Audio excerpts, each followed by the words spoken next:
Hi, I'm Margaret, and I'm so glad to be here. I come from Canada. My first husband came from India.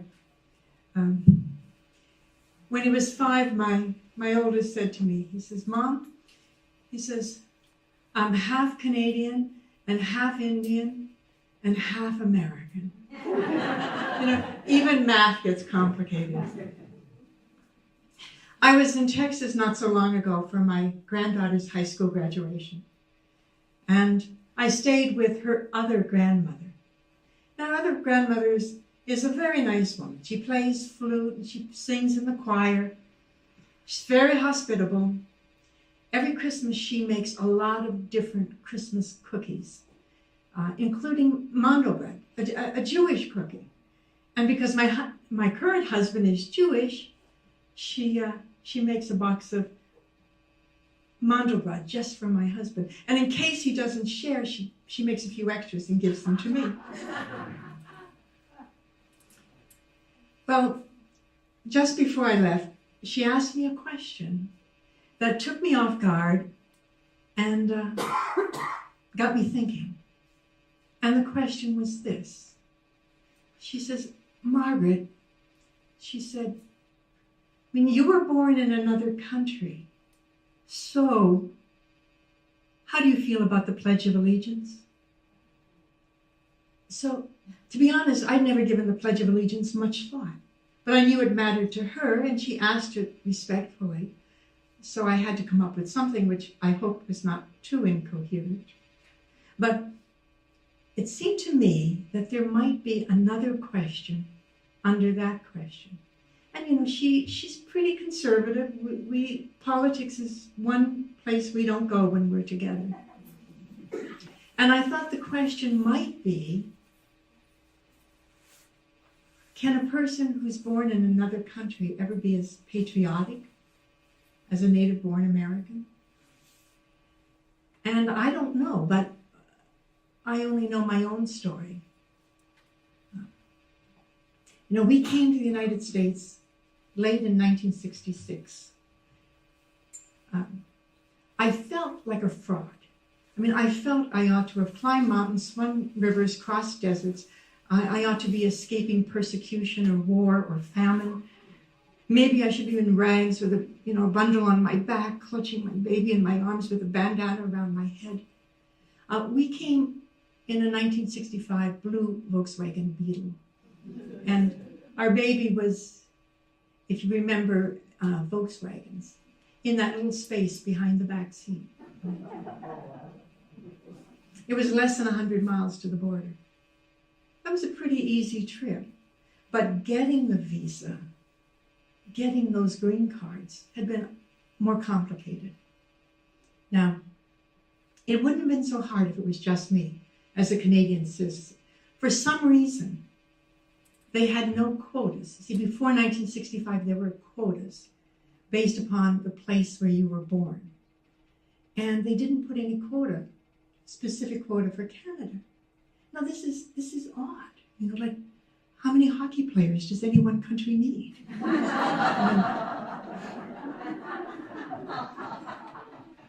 But for other countries, there were quotas. And 3/4 of the total number allowed per year went to England, Germany, Ireland. The quota for Britain was 33,000 a year. The quota for Germany was 58,000 a year. The quota for Greece was 100 per year. The quota for Pakistan was 100. The quota for India was 100. And India is a big country. So the chances of my husband getting a visa were slim to nil. But in 1965, Johnson signed a new immigration bill, and the quota system was gone. Now he had a real chance of coming. Now, we couldn't come as refugees. We didn't have any family members living here. But he hoped that his PhD in chemistry would help him get a job. because they had a provision that if you had a skill the country wanted, and if a company was willing to go to bat for you, you might be eligible. So we started the process. And it involves two main things: waiting and paperwork. You have to fill out a lot of forms. We hired an immigration lawyer, but it was time-consuming, and there was so much paperwork. I remember I had to swear that I was not a drunkard. I was not mentally ill, and I was not a prostitute. And we had to get police clearance that I didn't have a criminal record. But we worked our way through the paperwork, and then we waited some more until we got an appointment at the American consulate in Toronto. And on the day of our appointment, we drove in our blue Volkswagen with the baby in the back, and we went to Toronto. Ontario is a big province, and people had to drive a long ways to get there. Inside, there were a ton of people, some born in Canada, some born in many other places. I remember there was a family from Greece, and they had forgotten one of the forms. Yeah. Can we just mail it in? Absolutely not. You will have to make a new appointment, and you will have to wait until your name comes up again. And they lived hundreds of miles away. Ontario is big. But, that's the way it works. But we got through that process. We got our green cards, and we ended up settling our affairs, getting in the blue Volkswagen, and crossing the border somewhere near Niagara Falls. You know those places. Now, 5 years later, my husband was ready to become a citizen. He never wavered. He knew from the beginning that he wanted to become an American. He felt his opportunities were better. He would get higher paying jobs, and he would get jobs that were professionally better for him. And as soon as his 5 years were up, he applied for citizenship, and he got it. And he wanted me to get it too. But I hesitated. I found it hard because I still loved Canada. It was the country where I was born. It was my motherland. And even though I loved New York State and the people were good to me, when you become a citizen, at least at that time, I not only had to swear allegiance to the United States, I knew I would have to renounce all allegiance, all loyalty to the country where I was born. And that wasn't easy for me to do. It takes time, to change your heart and to change your mind. Years went by, and I couldn't vote, and I wanted to vote. And every January, I filled out another alien registration form. Alien is such an ugly word. I felt as if, like I must have antennas and be slimy and many legs. I hated the word, that I was an alien. And as time went by, two of my children were born here. It was clear that I'd be spending my rest of my life in the United States. I was ready to become a citizen in beautiful upstate New York. So I applied. Now, we had friends who had just gotten their citizenship. They were from New York City, and they told me it was very tough. They said, do you know how old a man has to become a senator? Of course, men, right? And do you know how many justices are on the Supreme Court? Well, I didn't exactly know.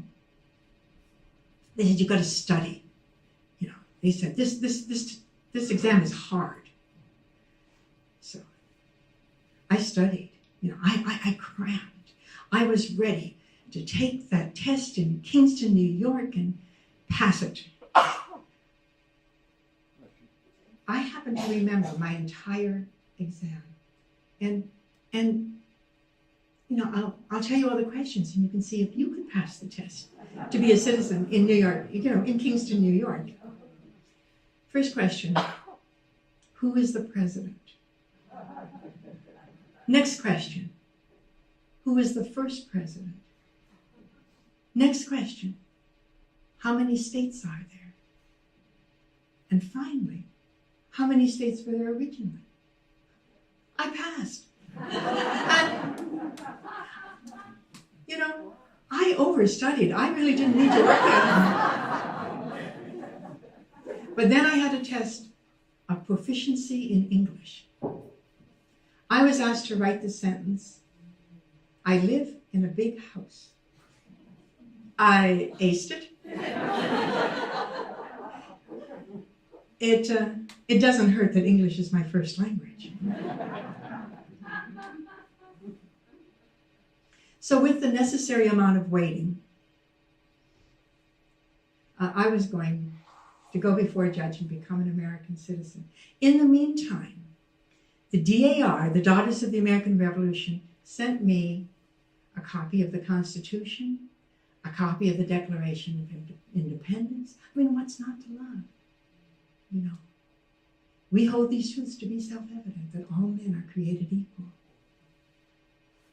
I thought it was especially fitting that the Daughters of the American Revolution, descendants of people who had fought in the American Revolution for freedom, should be willing to give these documents to me. You see, I had an ancestor, Abraham Marston, who was also born in Kingston, New York, like my two sons, and like this city where I was going to become a citizen. And he had also fought in the American Revolution for the British. And after the American Revolution, the British Army decided it would be better for him not to live in Kingston anymore. And they took him off to Canada, and that's how we all got there. Well, the day came for the ceremony, and it was as fancy a ceremony as Kingston, New York was able to make it. I mean, the Boy Scouts were there, and they all had on their uniforms, and they were clean, right? And even spiffier were the women who were the Women's Auxiliary of the Veterans of Foreign Wars. They had pale blue uniforms. I remember they were starched and pressed, and they marched in so proudly, and the two in front had big flags that they carried in. And, it was touching. It was touching in their sincere goodwill to try to make it special. And as each one of us came before the judge tried to say something nice to each one of us. And the woman ahead of me, he said, "Oh, what a pretty lady." And to me, he said, "So nice to see quality becoming citizens." Yes. Even at the time, I was a little shocked because since he didn't know me and he didn't know anything about me, I kind of figured quality meant looks Anglo-Saxon. But I was a citizen. And, I've been in the United States now for most of my life, in beautiful upstate New York. And my friends and my neighbors are New Yorkers, upstate New Yorkers, mostly. And I expect to stay here. And if you say to me, "Am I patriotic?" I say, "Sure." But for me, it's not so much about the anthem or the flag or the Pledge of Allegiance. For me, it's about the principles that the country stands for. The pledge is okay, but the best part is that the last few words. And that I hold very dear, and I hope I can live up to. With liberty and justice for all. Thank you.